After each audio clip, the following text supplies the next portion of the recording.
স্নিগ্ধ সকাল আসুক চিরটা কাল সবার জীবন মাঝে, আনন্দটা বিরাজ করুক সকাল থেকে সাজে। Hello everyone, good morning. কেমন আছো তোমরা সবাই?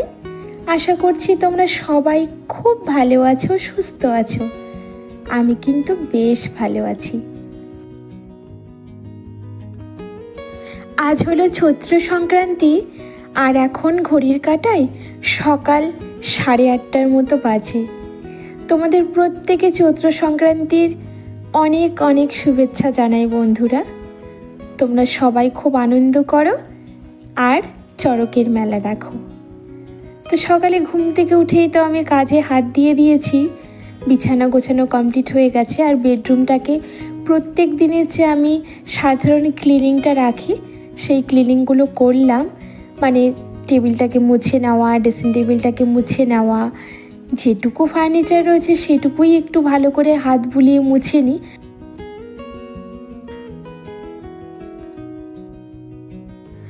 তো আগের দিনে যে জামা কাপড়গুলো ছিল সেগুলো ভাঁজ করতে পারিনি, মানে সময় হয়ে উঠছেই না জানো তো বন্ধু। জানি না কেন এত বিজি হয়ে পড়ছি যে জামা কাপড় এনে ওই যে রেখে দিচ্ছি আর গুছোবো সেটা হয়েই উঠছে না। তো দেখো সকালবেলা ভালো করে গুছিয়ে নিলাম, আর গলুর শোকেসটা আবার যেই কাজেই নোংরা সেই আবার করে ফেলেছে। তো যাকে আমি আর গুছোনোর আজ সময় পাইনি, জামা কাপড়গুলো ওর প্যান্ট গেঞ্জিগুলো গুছিয়ে ওখানে রেখে দিলাম।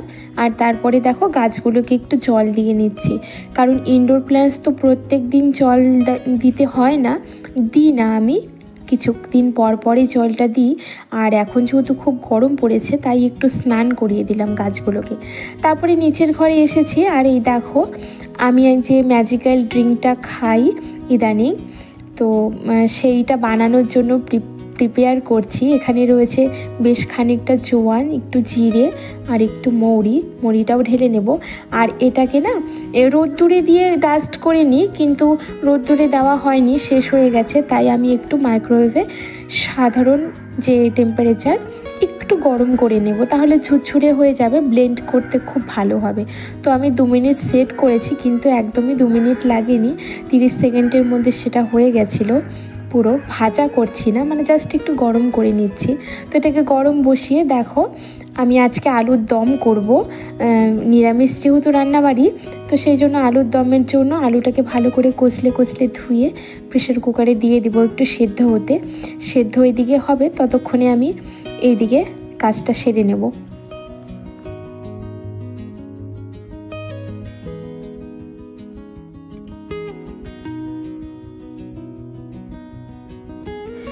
অন্য দিনের তুলনায় যেদিন নিরামিষ রান্নাবাড়ি হয় সেদিন না খুব তাড়াতাড়ি রান্নাবাড়ি হয়ে যায় আমার, জানো তো। তোমাদের কার কেমন কি হয় আমাকে বলো তো। আমি না বুঝে উঠতে পারি না, যেদিন এমনি মাছ রান্না করি, হয়তো একটা তরকারি বা দুটো তরকারি রান্না করি, সেদিন আমার প্রচুর লেট হয়ে যায়। আর যেদিন নিরামিষ হয়, মানে সপ্তাহে 2 দিন আমরা নিরামিষ খাই, এই 2 দিন রান্না করতে ভীষণ তাড়াতাড়ি হয়। যাই রান্না করি না কেন কিন্তু তাড়াতাড়ি হয়ে যায়। তো দেখো আমি জলটা দিয়ে দিলাম প্রেশার কুকারে আলুগুলো দেওয়ার পরে, আর এই জাগটার মধ্যে না জল আমি ভরে রেখে দিই। তো জলটা ফুরিয়ে গেল, ওই জন্য আবার ভালো করে জলটা ভরে রেখে দিই। আর ভালো হয় তাতে, জানো তো। যখন হুট করে দরকার হয়, জগে যদি জলটা ভরা থাকে তাহলে চট করে দিয়ে দিতে পারি, সুবিধে হয়। তো সেই জন্য ভরে রেখে এইদিকে আবার প্রেশার কুকারটাকে গ্যাসের ওপরে চাপিয়ে দেব, কারণ বন্ধও করিনি। একটু নুন দিয়ে দেবো তার আগে, তাহলে আলুগুলো খুব তাড়াতাড়ি সেদ্ধ হয়ে যাবে। নুন যদি তোমরা দিয়ে দাও আলু সেদ্ধর সময় বা যে কোনো সেদ্ধ করার সময়, তাহলে কিন্তু ভীষণ তাড়াতাড়ি সেদ্ধ হয় আর টেস্টিও হয়, জানো তো। আলুর মধ্যে যে নুনটা ঢুকে যায় তাতে কিন্তু আলুটা খেতে বেশ ভালো হয়ে যায়।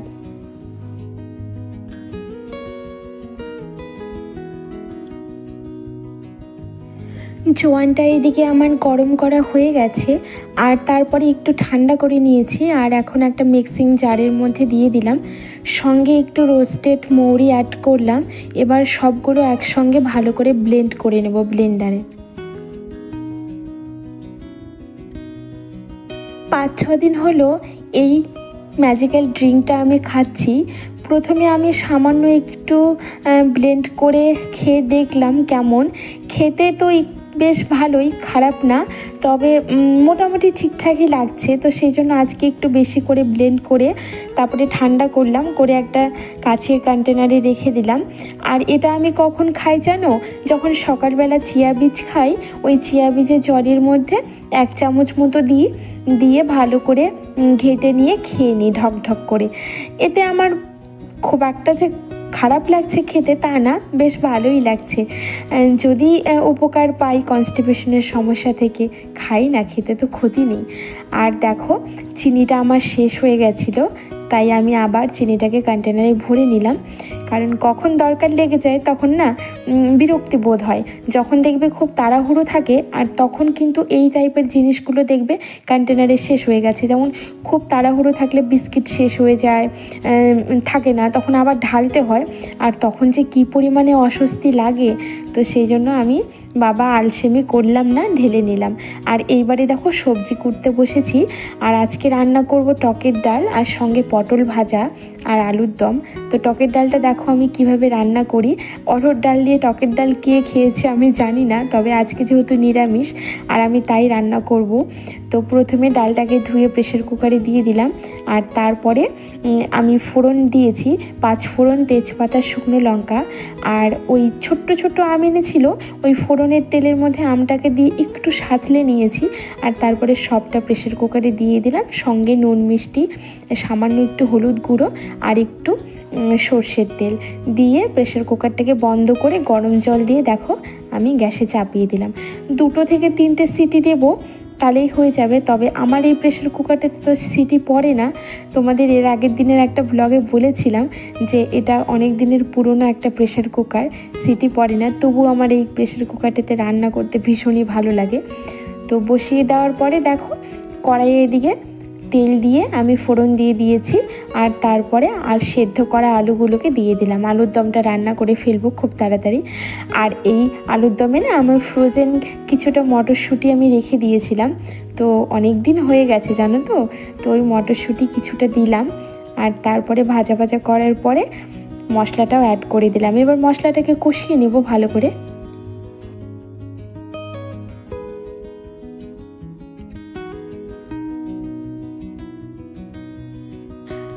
আলুর দমটা এদিকে কষানো হয়ে গেছে। আর তারপরে দেখো পরিমাণ মতো গরম জল অ্যাড করে দিলাম।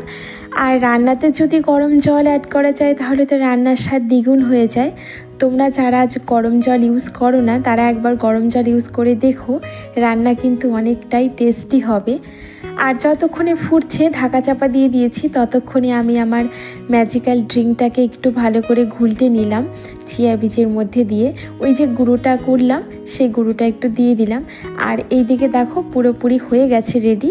একটু ঘি আর একটু গরম মশলা দিয়ে দিলাম, দিয়ে ঢাকা চাপা দিয়ে এইদিকে পটল ভাজাটা বসিয়েছিলাম, পটল ভাজাটাকেও ভালো করে নাড়াচাড়া দিয়ে দিলাম। আর এইবারে একটু বসলাম জানো তো বন্ধু, প্রচণ্ড ক্লান্ত লাগছিল। এই যে গরম পড়েছে, এখন কাজ করতে করতে যে কী পরিমাণে হাঁপিয়ে যাব। রান্না কমপ্লিট হওয়ার পরে কিচেন কাউন্টার টপটাকে ভালো করে মুছে নিয়েছি, গ্যাস ওভেনটাকে মুছে নিয়েছি। তারপরে পাখাটাকে চালিয়ে একটু বসেছি, বসে আমি ওই ড্রিঙ্কসটা খাচ্ছিলাম, ম্যাজিক্যাল ড্রিঙ্কসটা। আর গোলু এদিকে এসে আবার বিরক্তি করলো, ওর সাথে কথা বললাম। তারপরে জানো তো ছাদে গিয়েছি জামা কাপড়গুলো তুলতে, দেখছি পুরো হেলিকপ্টার এত কাছ দিয়ে ঘুরছে। আর আমি আইডিয়া করলাম হেলিকপ্টারটা কেন চারিদিকে ঘুরছিল, অনেকবার করে ঘুরছিল। কারণ আমাদের এলাকাতে না আমাদের মাননীয় শ্রী নরেন্দ্র মোদীজি আসবে জনসভা করতে ওই 2-3 দিন পরে। তো সেই জন্যই বোধহয় চারিদিকের এলাকাটা ভালো করে পরিদর্শন করছিল। হয়তো এটা আমি আইডিয়া করেছি, নইলে এতবার করে হেলিকপ্টার এত নিচ দিয়ে কেন ঘুরবে এই এলাকাতে, হয়তো সেই কারণে। তো আমি তো হেলিকপ্টার দেখতে এখনও ভালোবাসি ছোটোবেলার মতো। আর প্লেন গেলেও আমি হা করে দেখে থাকি। তো আমি অনেকক্ষণ থেকে দেখলাম আর তোমাদের জন্য একটু ক্যামেরাবন্দি করলাম, ভালো লাগে আমার। তো তারপরে স্নান করে দেখো পুজো দেওয়া কমপ্লিট হয়ে গেল আমার। আর আজকে না ছাতু দিতে হয় ঠাকুরকে। তো ছাতুও দিয়ে দিয়েছি আর ভালো করে ঘিয়ের প্রদীপ জ্বালিয়ে ভালো করে পুজোও দিয়েছি। পুজো দেওয়ার পরে নিচের ঘরে এসে সবাই মিলে খাওয়া দাওয়া করেছি। আর দেখো টেবিলটাকে মুছে দিচ্ছি। খাওয়া দাওয়া আমাদের কমপ্লিট হয়ে গেছে। এবারে বাসনগুলোকে মাজবো। তো বাসন মেজে পোছাটাকেও ভালো করে ধুয়ে শুকিয়ে মেলে দিলাম। আর এখন হলো বিকেলবেলা। সবাইকে জানাই গুড ইভিনিং। আর আমি চলে এসেছি মেলা দেখতে, চড়কের মেলা। গোলুর টিউশন ছিল, গোলুকে আমি টিউশনে দিয়ে তারপরে চড়ক ঘোরানোর এখানে এসেছি আর দেখছিলাম চড়ক ঘোরানো। আমার তো বেশ ভালোই লাগে দেখতে, ছোটোবেলার অনেক স্মৃতি মনে পড়ে যায়। কারণ মেলা বলো, যে কোনো আনন্দ উৎসব বলো, বড়রা তো ভালোবাসি, কিন্তু এর যে আমেজ, এর যে মাধুর্য, সেটা কিন্তু ছোটোবেলাতেই বেশি ভালো লাগে। এখন কিন্তু আমরা অনেক হয়তো ভালো ভালো জায়গায় ঘুরি, কিন্তু ছোটোবেলার ওই ঘোরাগুলো কিন্তু সব থেকে বেস্ট মোমেন্ট ছিল। আমার মনে হয় আমার সাথে তোমরাও একমত হবে। তো এবার চড়ক ঘোরানো দেখা কমপ্লিট হয়ে গেছে, বাড়ি যাওয়ার পালা। ভিড় ঠেলে গুটি গুটি পায়ে বাড়ির দিকে রওনা দিলাম। ওইদিকে গোলুও টিউশন পড়ে এসেছে। তো চলো বন্ধুরা, আজ আসি, কাল আবার দেখা হবে। তোমরা ভালো থেকো।